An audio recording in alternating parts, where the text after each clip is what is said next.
Pengkreditan pajak masukan sebelum pengusaha dikukuhkan sebagai PKP. Contohnya sebagai berikut ya. PT Sukses merupakan badan usaha bergerak di bidang perdagangan garment selama tahun 2019. Dilihat tahunnya 2019, PT Sukses membukukan omset 4,5 M. Di 2019 omsetnya 4,5 M. Sehingga PT Sukses belum wajib melaporkan usahanya untuk dikukuhkan sebagai PKP. Ini clear bahwa omsetnya belum lebih 4,8 M dalam 1 tahun, maka dia tidak wajib PKP. Kemudian selama periode Januari 2020 sampai 7 Mei 2020, PT Sukses membukukan omsetnya yaitu sebesar 4,8. Ya, jadi omset 1 Januari sampai 7 Mei 2020 itu omsetnya sudah mencapai 4,8. Ya. Dengan demikian, semestinya PT Sukses wajib melaporkan usahanya dikukuhkan sebagai PKP paling lama tanggal 30 Juni 2020. Ini sampai 7 Mei saja sudah 4,8. 8 Mei, 9 Mei sampai 31 Mei pastinya dia sudah di atas 4,8 ya. Nah, maka semestinya PT Sukses ini wajib mengukuhkan sebagai PKP paling lambat 30 Juni 2020. Kemudian PT Sukses baru melaporkan usahanya untuk dikukuhkan sebagai PKP tanggal 19 Oktober 2020. Berarti kan sudah melebihi. Mestinya dia maksimal 30 Juni itu harus melaporkan. Dia harus melaporkannya 19 Oktober 2020. Kemudian pada tanggal 18 Februari 2022, KPP Pratama bla bla bla melakukan pemeriksaan PPN terhadap PT Sukses. Jadi 18 Februari 2022 dilakukan pemeriksaan PPN PT Sukses yaitu periode 2020 yaitu Januari sampai Desember 2020. Berdasarkan hasil pemeriksaan, pemeriksa pajak menemukan data sebagai berikut ya. Omset PT Sukses untuk tahun 2020 adalah 10 M. Diketahui total omset di 2020-nya 10 M.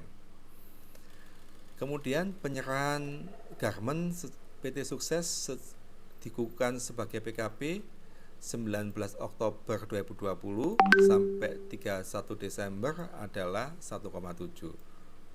Jadi omset 19 Oktober hingga 31 Desember 2020 adalah 1,7.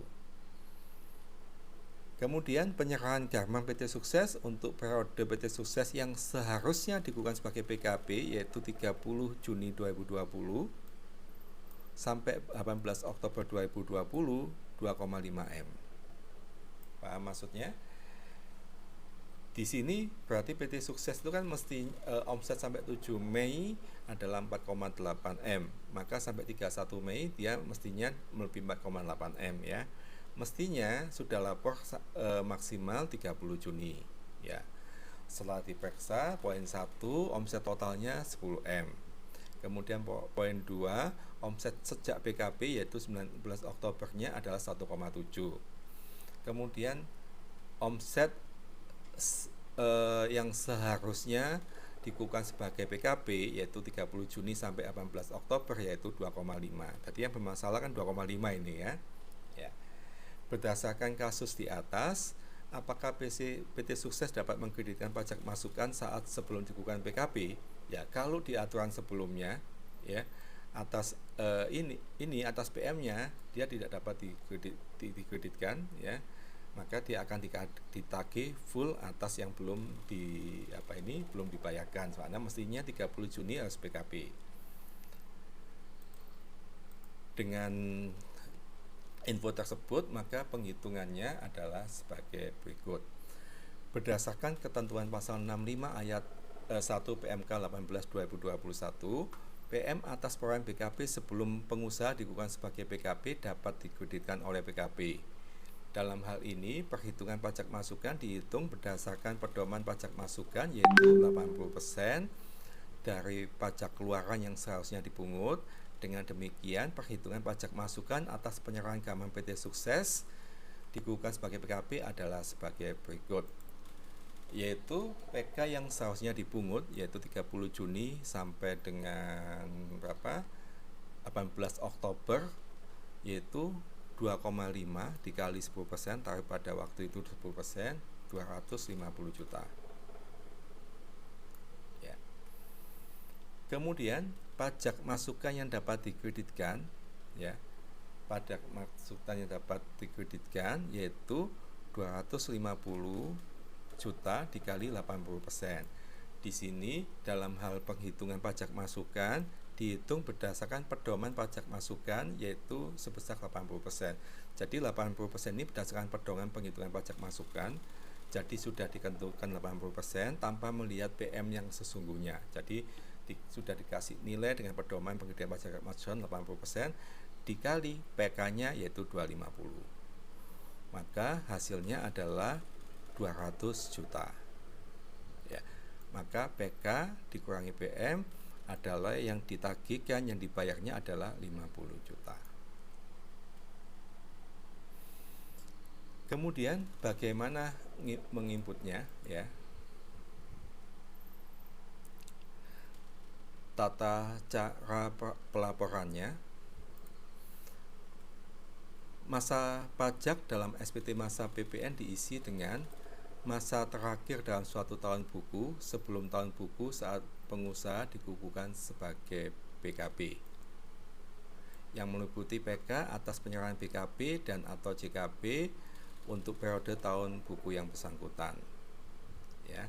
Masa pajak terakhir sebelum pengusaha dikukuhkan sebagai PKP dalam tahun buku saat PKP dikukuhkan sebagai PKP, yang meliputi PK atas penyerahan BKP dan atau JKP sebelum PKP dikukuhkan sebagai PKP untuk periode tahun buku yang bersangkutan.